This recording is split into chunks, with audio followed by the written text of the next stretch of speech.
Hello बच्चों, मैं संदीप जामंगीर हमारे अपने यूट्यूब चैनल पर। देखो, हम मोल कॉन्सेप्ट के जो चैप्टर है उसको हम क्लियर कर चुके थे। आज जो हम बात करेंगे पीरियोडिक टेबल की बात करेंगे, और ये पीरियोडिक टेबल भी है किसी भी एग्ज़ाम के अंदर, चाहे आईसीआर की बात करो, चाहे जेट की बात करो, चाहे ये बीएचयू की एग्ज़ाम्स की बात करो, तो ये काफ़ी इंपॉर्टेंट रोल निभाता है। तो आज हम जो चर्चा करेंगे वो करेंगे आवर्त सारणी पे, पीरियोडिक टेबल पे, पीरियोडिक टेबल जिसको कहते हैं आवर्त सारणी। ठीक है, देखो आवर्त सारणी की रिक्वायरमेंट क्यों पड़ी, क्यों आवर्त सारणी हमें बनानी पड़ी। ठीक है, तो यहाँ से मैं आपको छोटा सा एक एग्जाम्पल के थ्रू समझाता हूँ। जैसे आपके पास में जैसे 100 पुस्तकें हैं। ठीक है, इस 100 पुस्तकों के अंदर से जैसे आपके पास में 10 हैं फिजिक्स की, जैसे फिजिक्स की हो गई 10। ठीक है, इसी टाइप से जैसे मैं मान लो 20 है हमारे पास में केमिस्ट्री की। ठीक है, इसी टाइप से जैसे अपन बोल दें कि यदि 20 है आपके पास में मैथ्स की, और जैसे आपके पास में 50 है जैसे बायोलॉजी की। ठीक है, जिसमें जूलॉजी एंड बॉटनी कुछ भी मान लो। ठीक है, देखो आपके पास जैसे 100 पुस्तकें, इसके बाद में आपके पास जैसे फिजिक्स की 10 है, केमिस्ट्री की 20 है, मैथ्स की आपके पास में 20 है, और बायोलॉजी की आपके पास में 50 है।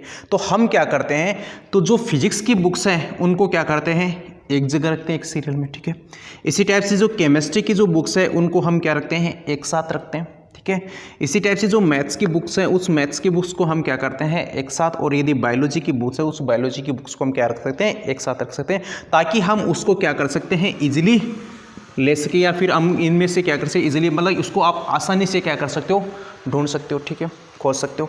इसी टाइप से आवर्त सारणी की रिक्वायरमेंट क्यों पड़ी, आवर्त सारणी की रिक्वायरमेंट इसलिए पड़ी कि जिन तत्वों के गुण समान हैं, जिनकी प्रॉपर्टी समान है, उन तत्वों को क्या किया है, इनको एक साथ रखा।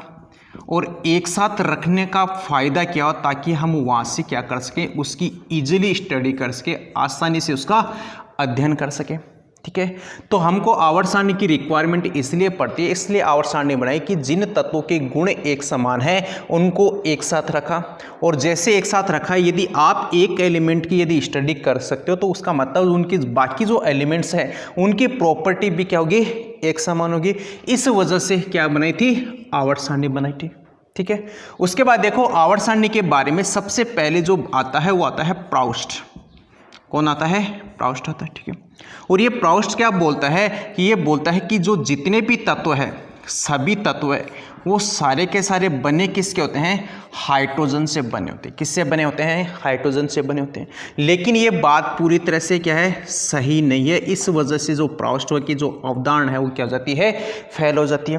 तो इसने बोला कि जो तत्व का परमाणु भार है, तत्व का परमाणु भार होता है वो क्या होगा, वो हाइड्रोजन के परमाणु भार का क्या आता है, n टाइम्स होता है। क्या होता है, n टाइम्स होगा।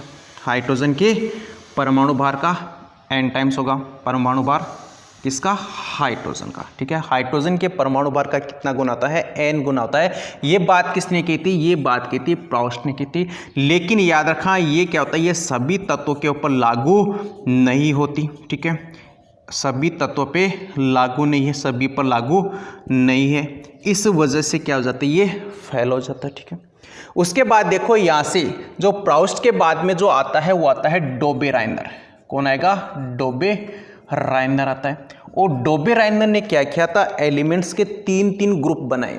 क्या किए, एलिमेंट्स के 3-3 ग्रुप बनाए, जिनके गुण एक समान है उनको क्या किया, 3-3 के जोड़े बना दिए। और उन जोड़ों को क्या कहते हैं, उनको ट्राइड्स कहते हैं। क्या कहेंगे, ट्राइड्स कहते हैं। ट्राइड्स का मतलब उसको कहते हैं त्रिक। क्या कहेंगे, त्रिक कहते हैं। ठीक है, तो डोबेराइनर ने क्या किया, डोबेराइनर ने दिया था का त्रिक नियम। त्रिक नियम, त्रिक का मतलब क्या है, तत्वों के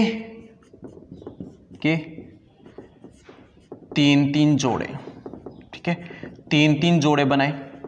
ठीक है, जैसे कि कोई एलिमेंट है जिसका वो है E1, इसी टाइप से दूसरा जो एलिमेंट है वो है E2, इसी टाइप से तीसरा जो एलिमेंट है, तत्व है, वो है E3। क्या है, E3।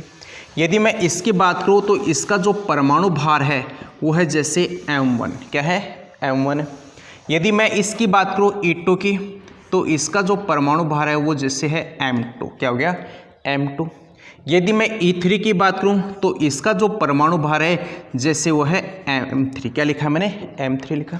तो डोबेराइनर का त्रिक नियम बोलता क्या है कि इनमें से कि पहले तत्व और तीसरे तत्व का परमाणु भार, पहला तत्व का परमाणु भार प्लस में तीसरे तत्व का परमाणु भार का औसत, औसत का मतलब है एवरेज, ठीक है, ये बराबर किसके होता है, इन दोनों तत्वों के बीच में उपस्थित तत्व के परमाणु भार के बराबर होता है। तो ये किसने बोला था, ये बोले था डोबेराइनर ने। किसने कहा है, डोबेराइनर ने कहा है। तो डोबेराइनर ने क्या बोला, क्या किया था, इन्होंने क्या किया, जो गुण है, जो जिनके गुण एक समान है उन तत्वों को क्या किया, इन 3-3 जोड़े बनाए। उन 3-3 जोड़ों को इसने क्या नाम दिया, ट्राइड्स कहते हैं। क्या कहेंगे, ट्राइड्स कहते हैं।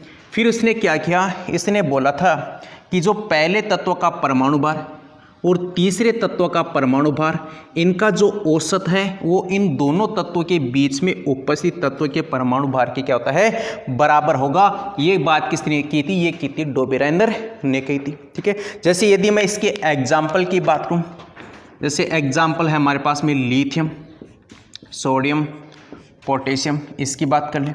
देखो लिथियम का परमाणु भार कितना होता है, 7। यदि मैं पोटेशियम की बात करूँ, पोटेशियम का होता है 39। अब देखो इनको पहले दोनों को जोड़ दो, 7 + 39, ठीक है। इसका हम क्या कर देते हैं, एवरेज कर देंगे। तो एवरेज किया तो ये कितना गया, 46/2। कितना गया, 46/2 इक्वल में किसके आ गया, 23। और ये 23 ही परमाणु भार किसका होता है, सोडियम का। किसका है, सोडियम का है। तो इसने एक तो त्रिक दिया था ये लिथियम, सोडियम और पोटेशियम का। दूसरा जो त्रिक दिया है वो दिया है क्लोरीन, ब्रोमीन और आयोडीन से। किससे, क्लोरीन, ब्रोमीन और आयोडीन से। इसी टाइप से क्लोरीन का कितना है, 35.5। आयोडीन का आता है 127। कितना है, 127। इन दोनों को जोड़ दो, 35.5 प्लस में 127, फिर जोड़ने के बाद में इसका हम क्या कर देते हैं, एवरेज कर देंगे, औसत ले लेते हैं। तो ये बराबर किसके आ जाता है, ये बराबर आ जाएगा ब्रोमीन के। किसके बराबर आ जाता है, ब्रोमीन के। तो इसने एक जो त्रिक दिया था वो त्रिक तो है हमारे पास में लिथियम, सोडियम एंड पोटेशियम का। दूसरा जो दिया है वो दिया कौन सा है, क्लोरीन, ब्रोमीन और आयोडीन के बारे में, ठीक है। जो थर्ड जो और भी जो त्रिक है वो भी दिए थे इसने, जैसे आयरन, कोबाल्ट, निकल वाला, आयरन, कोबाल्ट और निकल। इसी टाइप से मैं बात करूँ रुथेनियम, रोहिडियम एंड पैलेडियम की बात कर लेते हैं, ठीक है। इसी टाइप से यदि और भी बात करें, ओस्मियम, ओसियम के बाद में इरिडियम, इरिडियम के साथ साथ प्लेटिनम। किसकी बात करेंगे, प्लेटिनम की। तो ये यहाँ पे भी त्रिक क्या होता है, लागू होता है। लेकिन इससे डोबेराइनर की जो खास जो कमी थी वो कमी क्या थी, कि ये कमी ये थी कि ये सब पर तो लागू नहीं है, सब पर लागू नहीं है, पहली बात तो ये, ठीक है। क्यों, क्योंकि कुछ तत्व ऐसे होते हैं जिनके परमाणु भार क्या होते हैं, पास पास होते हैं। परमाणु भार क्या है, पास पास होते हैं। जैसे मैं बात किसकी कर रहा हूँ, आयरन, कोबाल्ट और निकल की, ठीक है। इनके जो परमाणु भार होते हैं वो परमाणु भार क्या होते हैं, पास पास होते हैं। इस वजह से जो डोबेराइनर का जो त्रिक नियम है वो कुछ ही एलिमेंट्स या कुछ ही ग्रुप पे क्या होता है, लागू होते, बाकी सब पे ये लागू नहीं होता। तो हमने पहले अब तक क्या पढ़ा, आवर्त सारणी। आवर्त सारणी का मतलब क्या है, क्यों आवर्त सारणी हमने बनाई, आवर्त सारणी इसलिए बनाई ताकि हम जो एलिमेंट्स है उस एलिमेंट्स के जिनके गुण एक समान है उनको एक जगह रख सकें। इसी टाइप से जिनके जो दूसरे ग्रुप वाले हैं जिनके गुण समान है इसको उनको अपने किसी दूसरे ग्रुप में रख सकें, ताकि हम उन एलिमेंट्स का हम क्या कर सके, आसानी से क्या कर सके, स्टडी कर सके। इस वजह से हमने क्या बनाई थी, आवर्त सारणी बनाई थी। फिर उसके बाद में आवर्त सारणी के अंदर जो सबसे पहले हम बात की थी प्राउस्ट की। किसकी बात की थी, प्राउस्ट की। और प्राउस्ट क्या बोलता है कि जितने भी जो तत्व है वो सारे के सारे बने किसके हैं, नाइट्रोजन के बने होते हैं। लेकिन ये बात सभी एलिमेंट्स के ऊपर लागू नहीं होती। उसके बाद में जो सबसे पहले जो क्लासिफिकेशन करता है वो कौन करता है? डोबेराइनर करेगा। कौन करता है? डोबेराइनर करता है। और डोबेराइनर ने क्या किया? एलिमेंट्स के तीन तीन ग्रुप बनाए। क्या के? तीन तीन ग्रुप बनाए। जिन ग्रुप्स के अंदर जिन एलिमेंट्स के प्रॉपर्टी गुण समान है उनके तीन तीन जोड़े बना दिए। और तीन तीन जोड़े बनाने के बाद में इसने क्या बोला कि जो पहला एलिमेंट उसका परमाणु भार जैसे M1 है, इसी टाइप से दूसरा एलिमेंट E2 जिसका परमाणु भार क्या है? M2 है। इसी टाइप से E3 है, ये तीसरा एलिमेंट्स का परमाणु भार है कितना? M3। तो इसने क्या बोला कि पहले एलिमेंट्स का परमाणु भार तीसरे एलिमेंट्स का परमाणु भार का एवरेज होता है, वो दोनों एलिमेंट्स के बीच में उपस्थित एलिमेंट की क्या होगा? बराबर होगा। ठीक है, इसका मतलब ये किस पे आधारित है? तो ये आधारित है एटॉमिक मास पे। किस पे आधारित है? एटॉमिक मास पे, परमाणु भार पे आधारित है। ठीक है, उसके बाद इसने जो ट्राइड्स बनाए थे वो ट्राइड जैसे लिथियम, सोडियम एंड पोटेशियम के केस में देखा जाए तो इसका 7 लिथियम का, पोटेशियम का 39, इनका एवरेज कितना आ गया? 23। तो ये इक्वल में किसके है? सोडियम के हो गया। ठीक है, इसी टाइप से क्लोरीन, ब्रोमीन और आयोडीन के केस में भी लागू होता है। लेकिन कुछ एलिमेंट्स ऐसे भी हैं जिनके परमाणु भार क्या होते हैं? पास पास होते हैं। जैसे मैं बात किसकी कर रहा हूँ? आयरन, कोबाल्ट और निकल की। इसी टाइप से रुथेनियम, रोहिडियम और प्लेडियम की बात कर लेते हैं। ठीक है, इसी टाइप से ओस्मियम, इरिडियम और प्लेटिनम की बात कर लेते हैं। इनके जो परमाणु भार होते हैं वो क्या होते हैं? पास पास होते हैं। क्या होते हैं? पास पास होते हैं। तो ये इसकी क्या होगी? लिमिटेशन भी आ गई। किसकी? डोबेराइनर की। उसके बाद देखो ये जो बात है, इसकी जो क्लासिफिकेशन है, इस क्लासिफिकेशन को आगे जो बढ़ाता है वो बढ़ाता है न्यूलैंड। कौन बढ़ाता है? न्यूलैंड बढ़ाता है। तो डोबेराइनर के बाद में जो आता है वो आता है न्यूलैंड।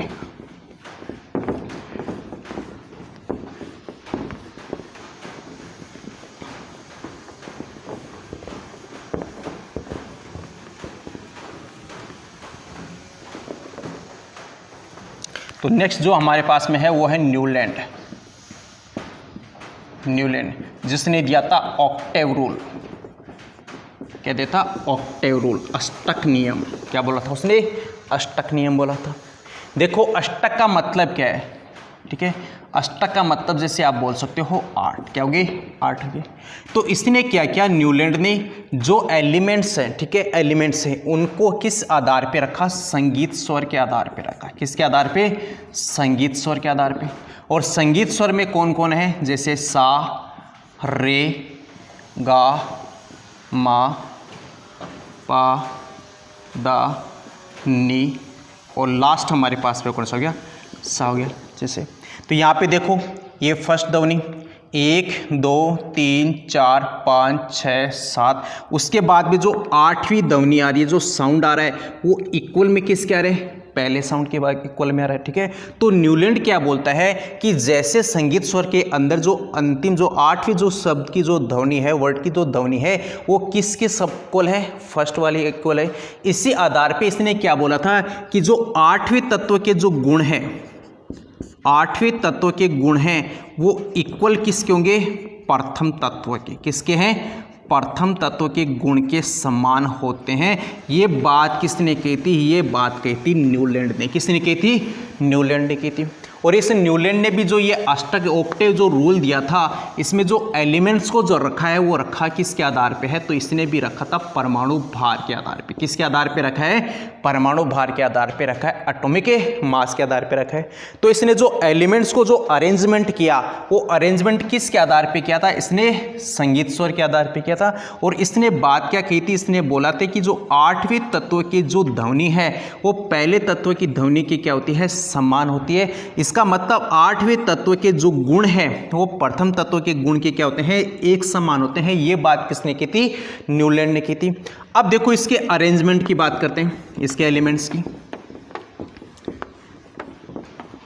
जैसे lithium, beryllium, boron, carbon, nitrogen, oxygen, fluorine.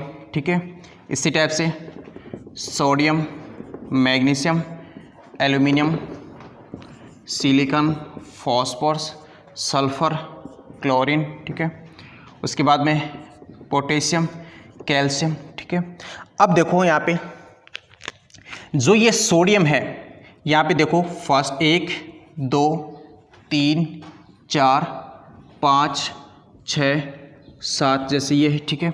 उसके बाद यदि इसके मैं एटॉमिक नंबर की बात करूँ तो इसका कितना है 3, इसका है 4, इसका है 5, इसका है 6, इसका है 7, इसके बाद में 8, फ्लोरीन का 9 परमाणु क्रमांक, इसका हमारे पास में 11, इसका 12 है, इसका 13, इसका 14, इसका 15, सल्फर का 16, क्लोरीन का 17, फिर यहाँ पे इसका पोटेशियम का 19 और कैल्शियम का कितना है 20 है, ठीक है।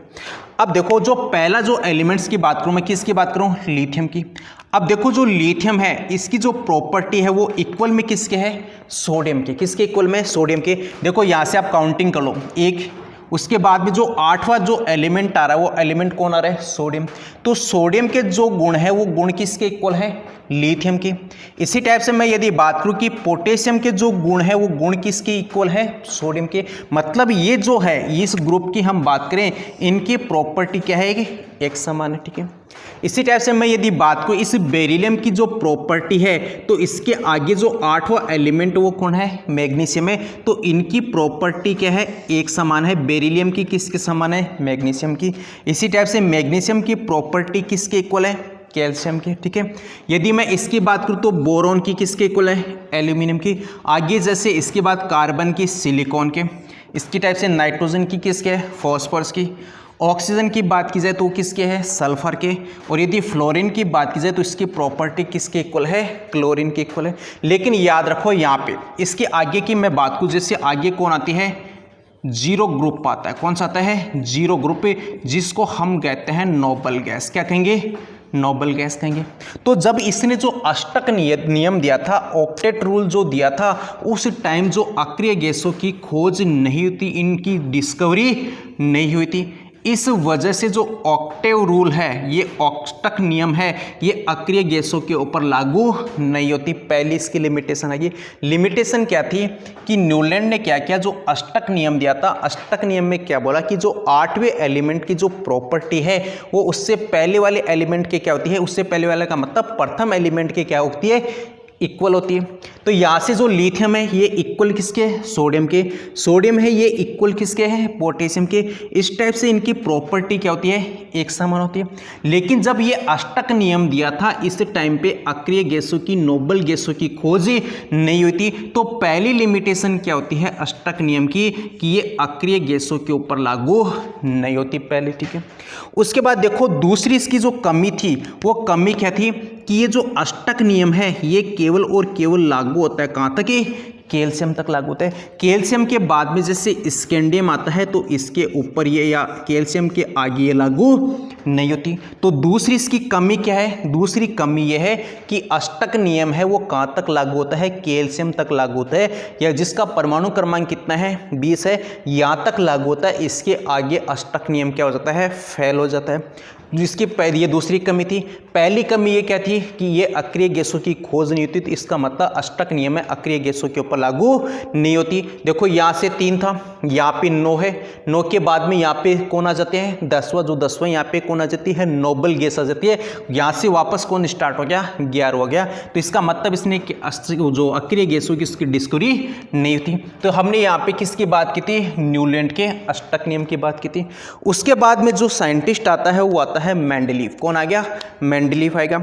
और मेंडलीव को आवर्त सारणी का क्या कहते हैं, पितामह कहते हैं, फादर कहते हैं। क्यों, क्योंकि सबसे पहले जो आवर्त सारणी जो बनाई थी वो बनाई किसने थी, मेंडलीव ने बनाई थी। किसने, मेंडलीव ने बनाई थी। तो हमने अब तक जो पढ़ा है तो वहाँ पे जो किसकी बात की, प्राउस्ट की बात की थी, तो वो भी परमाणु भार पे डिपेंड था। उसके बाद जो डोबेरेनर था वो भी परमाणु भार पे डिपेंड था। अष्टक जो नियम है ये भी किसके ऊपर आधारित है, परमाणु भार के ऊपर ही आधारित होती है। अब जो हमारे पास में आता है वो है मेंडलीव, मेंडलीव, ठीक है, ठीक है।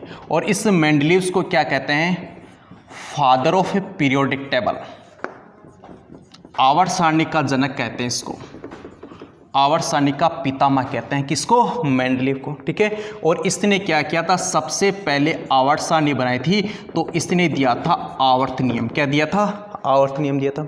और इस आवर्त नियम के अंदर क्या बोला था कि इसने बोला था कि तत्वों के फिजिकल एंड केमिकल गुण, भौतिक एंड रासायनिक गुण हैं वो किसके आवर्ती फलन होते हैं, तो वो होते हैं परमाणु भार के। किसके एकल हैं? परमाणु भार के। तो ये क्वेश्चन एग्जाम के अंदर पूछा जाता है कि मेंडलीव की जो आवर्त सारणी है वो किसके ऊपर आधारित है, वो आधारित है परमाणु भार के ऊपर आधारित है। तो इसने जो एलिमेंट्स के फिजिकल और केमिकल प्रॉपर्टी है वो किसके आवर्ती फलन होते हैं, वो आवर्ती फलन होती है परमाणु भार के आवर्ती फलन होती है। अब देखो मेंडलीव ने क्या किया, तो मेंडलीव ने जब आवर्त सारणी बनाई थी तो इसने क्या किया था, इसको दो भागों में डिवाइड किया। एक तो रो में, ठीक है, रो तो कौन सी होती है, ऐसे लाइंस वाली तिरछी, ठीक है, और एक इसने डिवाइड किया था कॉलम में। किसमें? कॉलम के अंदर। कॉलम का मतलब ऐसी जो सीधी जो लाइंस है ऐसे, इनको हम क्या कहेंगे, कॉलम कहेंगे। और यदि ऐसी जो तिरछी जो लाइंस है उनको हम क्या कहते हैं, रो कहेंगे, ठीक है। अब इस रो को अब क्या बोला जाता है, इनको हम बोलते हैं पीरियड। क्या बोलते हैं? पीरियड कहते हैं, आवर्त कहते हैं, ठीक है। और यदि इस कॉलम्स की बात की जाती है तो इस कॉलम्स को अब कहते हैं ग्रुप, कहते हैं वर्ग कहते हैं, ठीक है।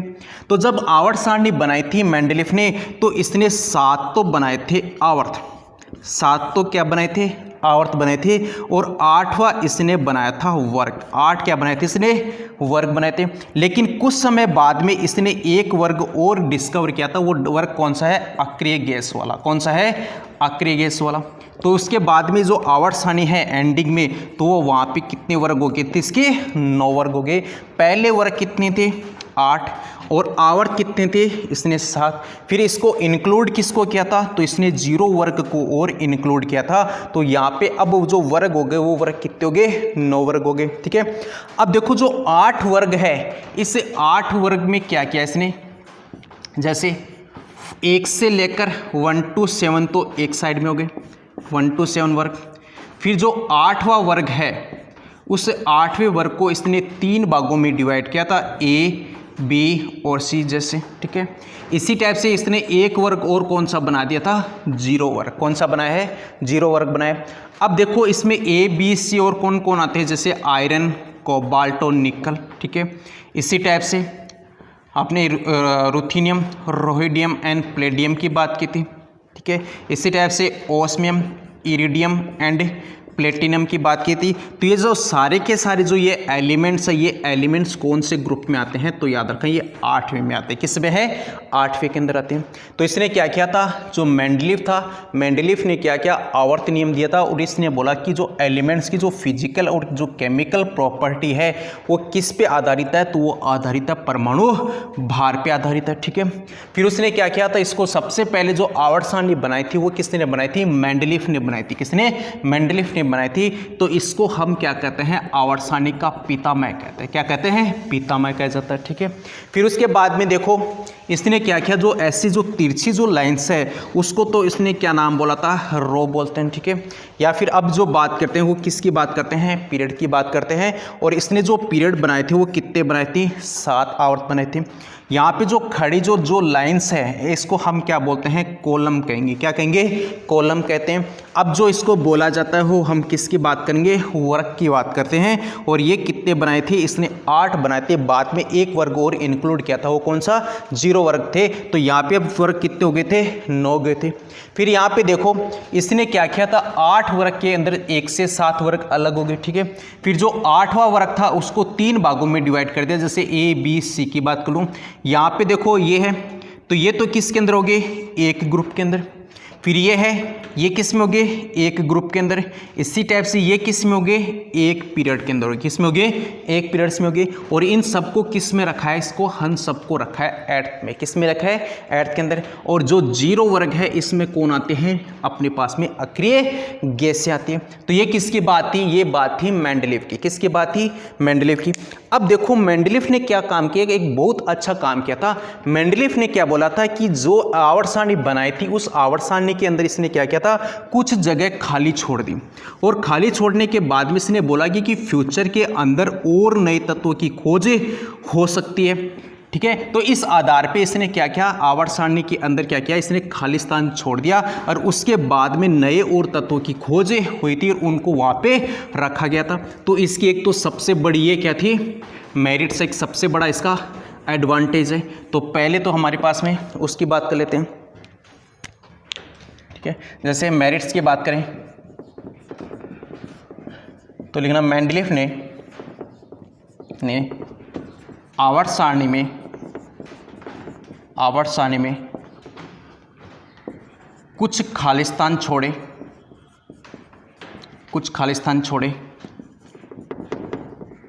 और कहा कि भविष्य में और नए तत्वों की खोज हो सकती है, और नए तत्वों की खोज हो सकती है। और इसके बाद भी क्या हो, नए तत्वों की खोज थी, उसकी बात कर लेते हैं। जैसे मैं बात करता हूँ स्कैंडियम की, किसकी बात करते हैं, स्कैंडियम की। स्कैंडियम नया तत्व खोजा गया था। इससे पहले इसका जो नाम था वो नाम क्या रखा था इसका, एका बोरोन।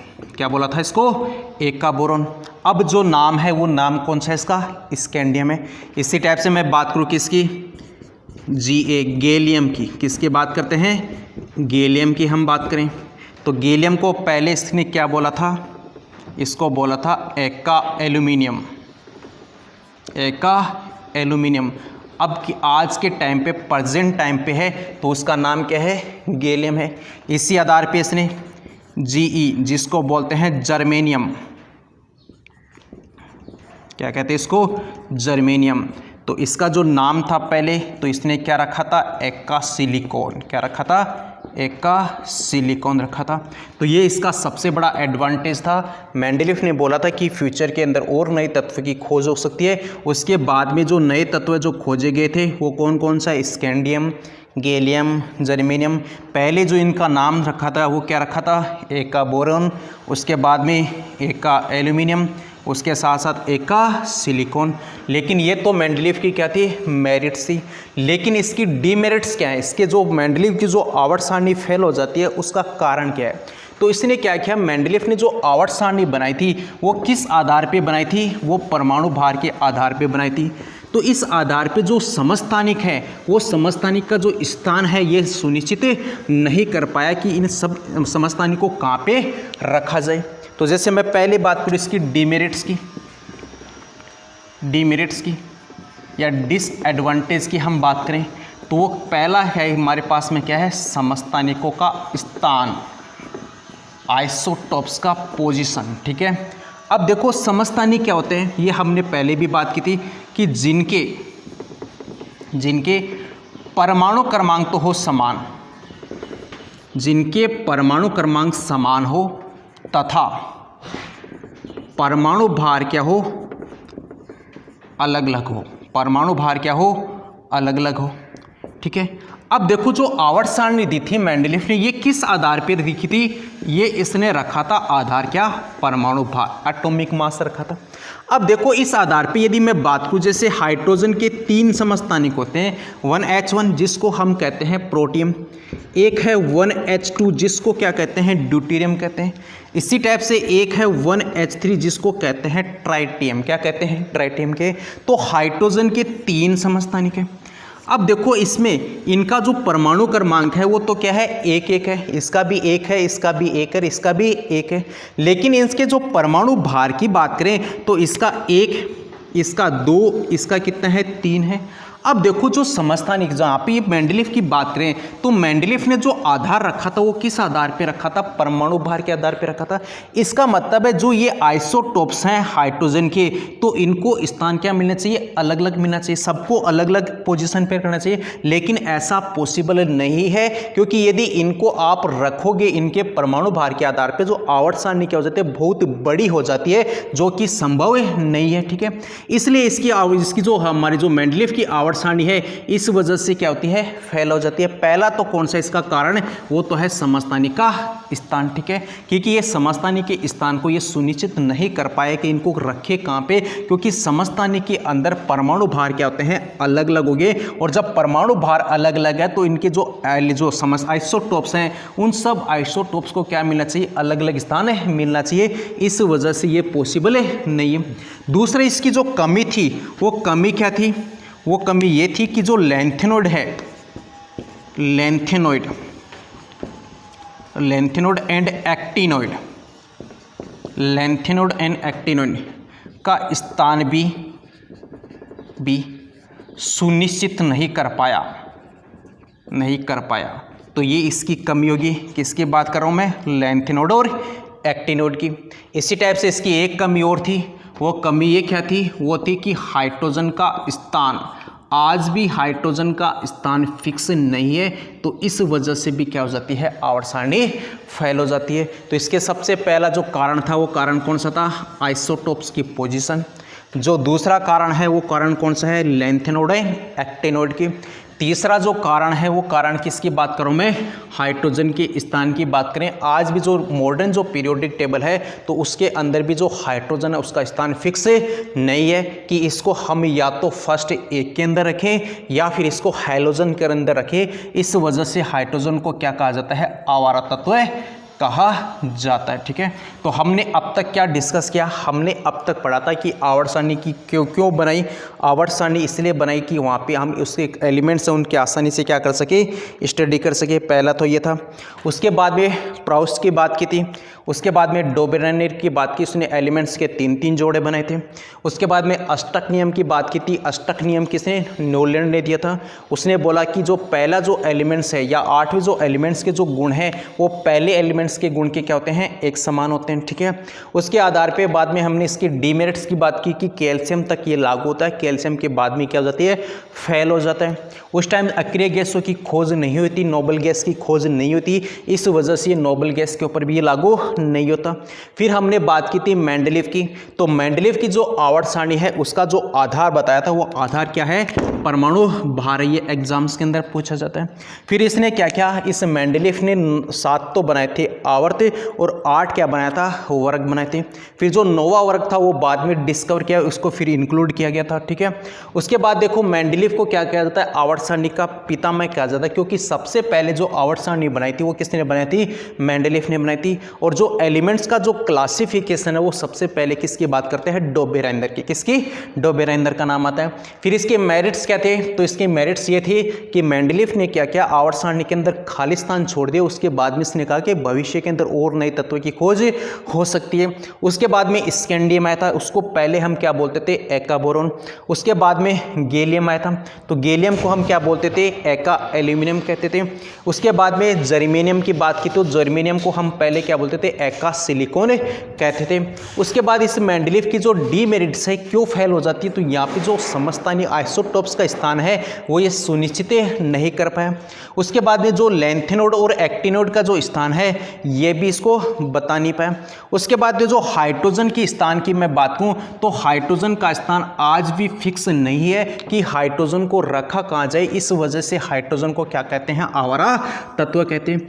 अब देखो इस आवर्त सारणी की जो कमी को जो दूर करता है वो आता है हमारे पास में मोजले। कौन आता है, मोजले। तो इसने क्या किया, मेंडलीव की जो आवर्त सारणी है इसी को क्या किया था, मॉडिफाइड किया था। क्या किया, मॉडिफाइड किया। तो इसको हम क्या कहते हैं, आधुनिक आवर्त सारणी कहेंगे। क्या कहेंगे, मॉडर्न पीरियोडिक टेबल। और मॉडर्न पीरियोडिक टेबल है वो किसने दी है, मोजले ने। तो हम अब जो बात करेंगे वो है हमारे पास में आधुनिक आवर्त सारणी, मॉडर्न पीरियोडिक टेबल, ठीक है। और ये मॉडर्न पीरियोडिक टेबल है ये दी किसने है, मोजले ने। किसने दी है, मोजले ने दी है। जो हमने जो मेंडलीव की आवर्त सारणी इसको क्या किया, इसने मॉडिफाइड किया। और इसने मॉडिफाइड करने के बाद में क्या बोला कि जो आधुनिक आवर्त सारणी है वो किसके आधार पे चलती है, तो वो चलती है परमाणु क्रमांक के आधार पे। किसके आधार पे? परमाणु क्रमांक के आधार पे। तो अब यदि क्वेश्चन पूछा जाए एग्जाम के अंदर कि जो मॉडर्न पीरियोडिक टेबल है या मोजले की जो आधुनिक आवर्त सारणी है उसका मुख्य आधार क्या है, तो उसका मुख्य आधार क्या है? परमाणु क्रमांक है। मतलब इसने क्या कर दिया? सीरियल नंबर दे दिया, जैसे 1 2 3 4, तो ये हमारे पास में ये क्या कहलाएंगे? परमाणु क्रमांक कहलाएंगे। फिर देखो इस मोजले ने क्या किया, इसने आवर्त सारणी के अंदर इसने 7 तो बनाए आवर्त, 7 तो क्या बनाए? आवर्त बनाई, और 18 इसने बनाए वर्ग। 18 क्या बना दिए इसने? वर्ग बना दिए। ठीक है, अब देखो यदि आपसे पूछा जाए कि आधुनिक आवर्त सारणी के अंदर वर्ग और आवर्त कितने हैं, तो वर्ग तो है हमारे पास में 18, ठीक है, और यदि आवर्त की बात की जाए तो आवर्त कितने हैं? 7 हैं। ठीक है, अब देखो इस 18 वर्ग के अंदर, ठीक है, यदि हम बात करें तो इस 18 वर्ग को 4 भागों में डिवाइड कर दिया, एस पी डी और एफ ब्लॉक के अंदर। इसको क्या किया? 4 ब्लॉक के अंदर डिवाइड कर दिया। अब 4 ब्लॉक के अंदर जैसे एस है, ठीक है, एस का मतलब जो लास्ट में इलेक्ट्रॉन किस में जाएगा? एस में जाएगा, उसको नाम दे दिया एस ब्लॉक। और यदि लास्ट में इलेक्ट्रॉन यदि पी में जाता है उसको इसने क्या नाम दे दिया? पी ब्लॉक दे दिया। और यदि लास्ट में इलेक्ट्रॉन यदि डी ब्लॉक में जाता है तो उसको क्या बोला है? डी ब्लॉक का है। और यदि लास्ट में इलेक्ट्रॉन एफ ब्लॉक में जाता है तो उसको क्या नाम बोला है? एफ ब्लॉक का है। ठीक है, अब देखो एस के अंदर इसने 2 वर्ग बनाए थे, फर्स्ट ए बनाया है और फर्स्ट ए के साथ साथ इसने बनाया सेकंड ए बनाया। क्या बनाया? सेकंड ए बनाया। अब देखो फर्स्ट ए ये एस ब्लॉक होता है, ये सबसे ज़्यादा क्रियाशील होता है, अधिक क्रियाशील है, लेकिन इसके अंदर एक अपवाद है, वो अपवाद है हाइड्रोजन। कौन है? हाइड्रोजन है। तो इसने एक तो बनाया फर्स्ट ए, दूसरा इसने क्या बनाया? Second A. फर्स्ट ए को इसने क्या बोला? क्षारीय धातु। क्या बोला है? क्षारीय धातु, एल्केली मेटल का है। ठीक है, और जो सेकंड ए है इसको इसने नाम क्या दिया था? क्षारीय मृधातु, एल्किलाइन मेटल, अर्थ मेटल का, क्षारीय मृदा धातु, एल्किलाइन अर्थ मेटल का। फिर इसको देखो पी ब्लॉक की बात करें तो पी ब्लॉक कहाँ से? थर्ड ए से स्टार्ट होता है। थर्ड ए के बाद में कहाँ तक किया जाता है? 7th ए तक की हम बात करेंगे। उसके साथ साथ यहाँ पे कौन आ जाता है? 0 वर्ग पे। कौन आ गया? 0 वर्ग में। थर्ड ए में कौन आता है? तो थर्ड ए के अंदर आता है बोरॉन फैमिली, बोरॉन परिवार, बोरॉन फैमिली। इसके साथ साथ यदि 4th ए की बात करूँ तो 4th ए में आता है कार्बन फैमिली, कार्बन परिवार। ठीक है, यदि हम 5th ए की बात करें तो कार्बन के बाद में आता है नाइट्रोजन फैमिली। किसकी बात करेंगे? नाइट्रोजन फैमिली की बात करें, जिसको एक नाम और कहा जाता है निकोजन। क्या कहते हैं? निकोजन कहेंगे। तो यदि आपसे पूछा जाए कि निकोजन किससे कहते हैं, तो निकोजन कहते हैं नाइट्रोजन फैमिली को। यदि ग्रुप की बात करें तो ग्रुप के अंदर कौन सा गया? 5th ए की बात कर लो। किसकी बात करें? 5th ए की। और यदि वैसे ग्रुप पूछा जाए तो वो कितना नंबर आएगा? 15 नंबर। कितना है? 15 नंबर। उसके बाद देखो 6th ए की बात करें तो 6th ए में कौन आ गई?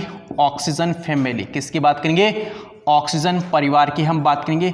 और ऑक्सीजन फैमिली को एक नाम और बोलते हैं चैल्कोजन। क्या कहते हैं? चैल्कोजन कहते हैं। ये क्वेश्चन एग्जाम्स के अंदर काफ़ी बार पूछा जाता है कि चैल्कोजन किसे कहा जाता है, तो चैल्कोजन कहते हैं ऑक्सीजन परिवार को।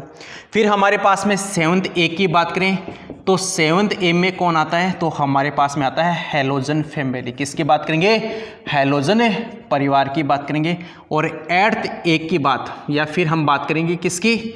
0 की बात करें, 0 वर्ग की। ठीक है, तो उसको हम क्या बोलते हैं? नोबल गैस, अक्रिय गैस परिवार के नाम से इसको जाना जाता है, उत्कृष्ट गैसों के नाम से भी इसको जाना जाता है। तो इसने क्या किया? 7 तो आवर्त दिए थे, 18 इसने क्या दी थी? वर्ग दी थी। इस आधार पे इनको क्या किया था? 4 भागों में डिवाइड किया, 4 ब्लॉक बना दिए। यदि लास्ट में इलेक्ट्रॉन एस में जाता है तो उसको एस ब्लॉक, यदि लास्ट में इलेक्ट्रॉन पी में जाता है तो उसको पी ब्लॉक, यदि लास्ट में इलेक्ट्रॉन डी में तो उसको डी ब्लॉक, यदि एफ में जाता तो उसको एफ ब्लॉक नाम दिया। ठीक है, फिर इसने एस को 2 भागों में डिवाइड किया, फर्स्ट ए एंड सेकंड ए में।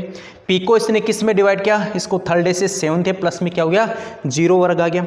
उसके बाद में डी ब्लॉक है। डी ब्लॉक की हम बात करें तो डी ब्लॉक कहाँ से स्टार्ट होता है? थर्ड बी से स्टार्ट होता है। थर्ड बीबी जैसे फोर्थ बीबी, फिफ्थ बीबी, सिक्स्थ बीबी, सेवन्थ में, और उसके बाद में एट्थ के अंदर 3 आ जाते हैं। एट्थ के बाद साथ साथ फर्स्ट बीबी और सेकंड बीबी है, ये हमारे पास में किसके अंदर आते हैं, डी ब्लॉक के अंदर आते हैं।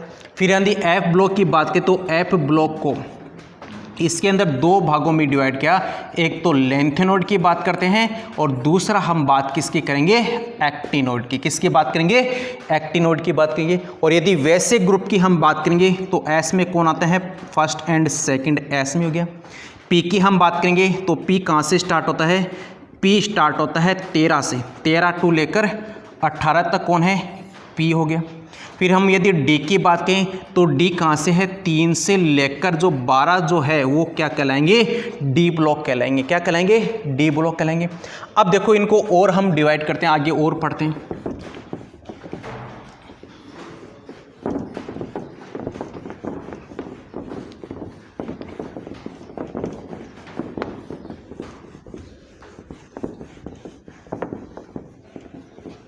यदि हम एस ब्लॉक की इलेक्ट्रॉनिक विन्यास की बात करें, एस ब्लॉक की मैं बात करूं तो इसका इलेक्ट्रॉनिक विन्यास, इलेक्ट्रॉनिक कॉन्फ़िगरेशन, फर्स्ट ए की बात की तो NS1, ठीक है। सेकंड ए की बात करें तो इसका क्या है, NS2 हो गया। और यदि इस एस ब्लॉक की बात की तो NS1 से लेकर 2 तक हो गया। और एस ब्लॉक को क्या कहा जाता है, एस ब्लॉक को कहते हैं प्रतिनिधि तत्व। क्या कहेंगे, प्रतिनिधि तत्व, या फिर इसको एक नाम और बोलते हैं सामान्य तत्व। क्या कहेंगे, सामान्य तत्व है। एस के बाद में हम बात करें किसकी, पी ब्लॉक की।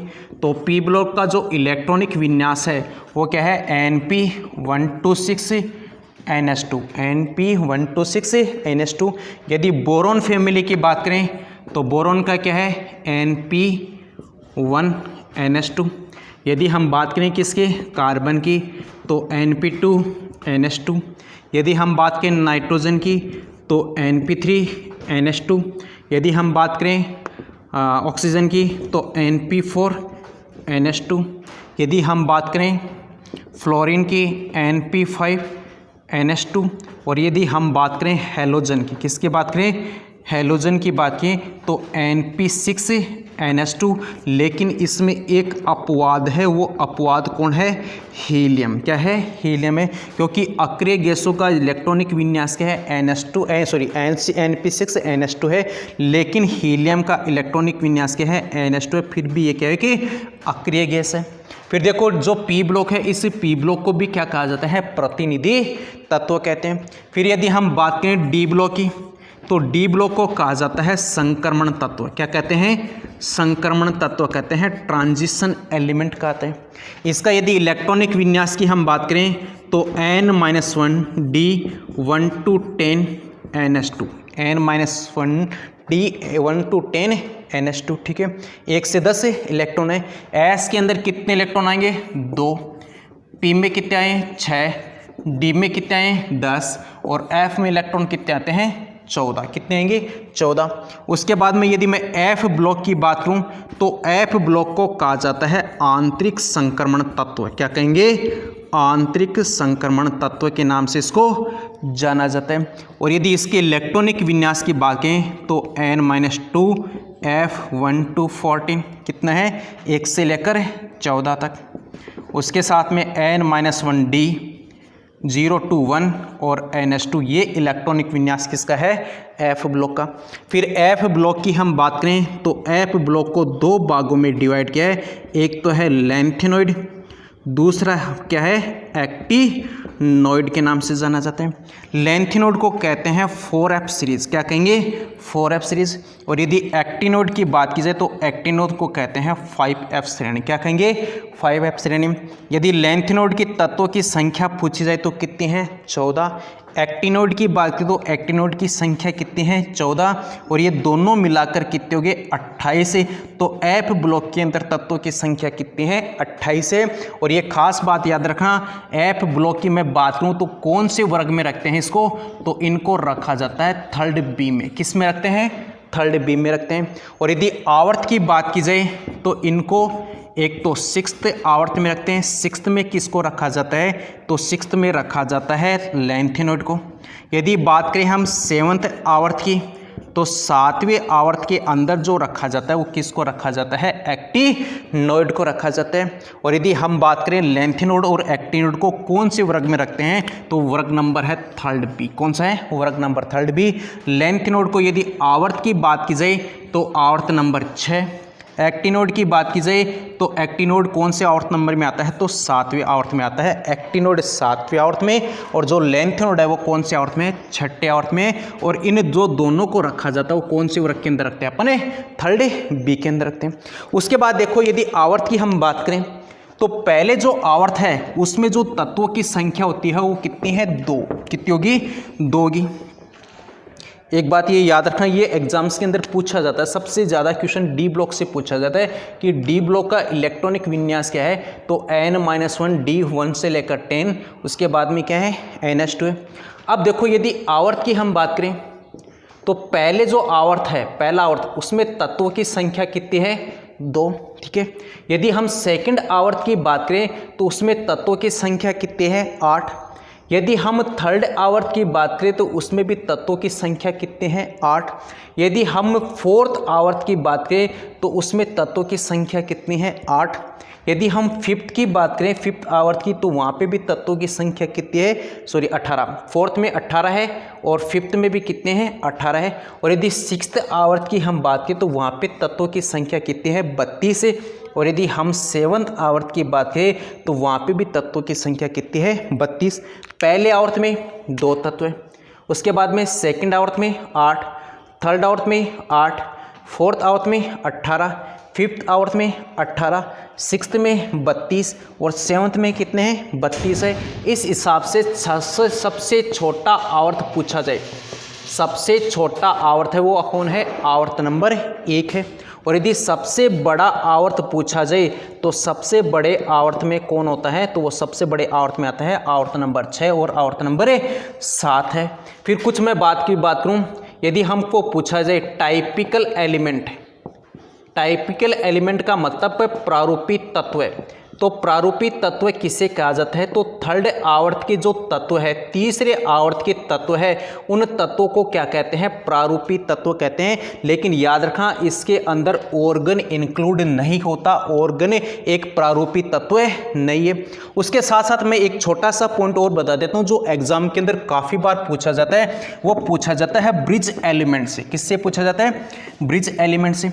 तो ब्रिज एलिमेंट कौन से कहलाते हैं, तो सेकंड और जो 3rd आवर्त के तत्व है उन तत्वों को क्या कहते हैं, सेतु तत्व कहेंगे। क्या कहेंगे, सेतु तत्व। कौन से, सेकंड एंड 3rd आवर्त के तत्व, ठीक है। अब सेकंड में कौन, जैसे लिथियम, बेरिलियम, बोरॉन, कार्बन। उसके बाद में 3rd में कौन है, तो 3rd में यहाँ पे सोडियम, मैग्नीशियम, एल्यूमिनियम, सिलिकॉन। अब ये याद रखना आपको, जो सेकंड आवर्त का तत्व है वो 3rd आवर्त के तत्व के साथ क्या करता है, विकिरण संबंध दर्शाता है। क्या दर्शाएगा, विकिरण संबंध। तो यहाँ पे जो डायगोनल रिलेशनशिप है, विकिरण संबंध है, लिथियम किसके साथ में, मैग्नीशियम के साथ में। इसी टाइप से यदि बेरिलियम पूछा जाए तो बेरिलियम किसके साथ में शो करेगा, तो बेरिलियम शो करता है एल्यूमिनियम के साथ में। यदि हम बात करें बोरोन, तो बोरोन किसके साथ में शो करता है, तो बोरोन शो करता है किसके साथ में, सिलिकॉन के साथ में। किसके साथ में, सिलिकॉन के साथ है। तो अब ये क्वेश्चन एग्जाम्स के अंदर पूछा जाता है कि लिथियम है वो किसके साथ विकिरण संबंध दर्शाता है, तो किसके साथ में, लिथियम के साथ में। बेरिलियम किसके साथ में, एल्यूमिनियम के साथ में। और यदि बोरोन की बात की जाए तो बोरोन किसके साथ में, सिलिकॉन के साथ में दर्शाता है। तो इनको हम क्या कहते हैं, विकिरण संबंध कहेंगे। क्या कहेंगे, विकिरण संबंध कहते हैं, डायगोनल रिलेशनशिप किसको कहते हैं। तो यहाँ तक हमने डिस्कस किया, आज इसने क्लासिफिकेशन की बात की। नेक्स्ट जो वीडियो के अंदर हम इसकी प्रॉपर्टी की बात करेंगे। और ये छोटा सा इसकी कमी और बता देता हूँ आपको, ये कमी और याद रखनी है कि मोजले की जो आवर्त सारणी है उसकी कमी भी क्या है, हाइड्रोजन का स्थान है, आज भी ये फिक्स नहीं है, ये सबसे बड़ी कमी है। और इसकी जो सबसे बड़ा एडवांटेज है वो एडवांटेज क्या है, इसका समस्थानिकों का स्थान। इसने क्या किया, जितने भी सो समस्थानिक है, जिस तत्व के जो समस्थानिक है उनका स्थान किस आधार पे रखा है, इसने परमाणु क्रमांक के आधार पे रखा है, उनका स्थान क्या हो गया, फिक्स हो गया। तो इसका एक सबसे बड़ा एडवांटेज एडवांटेज है, और इसकी कमी है वो कमी क्या है, हाइड्रोजन का स्थान आज भी हाइड्रोजन का स्थान फिक्स नहीं है। नेक्स्ट वीडियो के अंदर हम इनकी प्रॉपर्टी की हम बात करेंगे।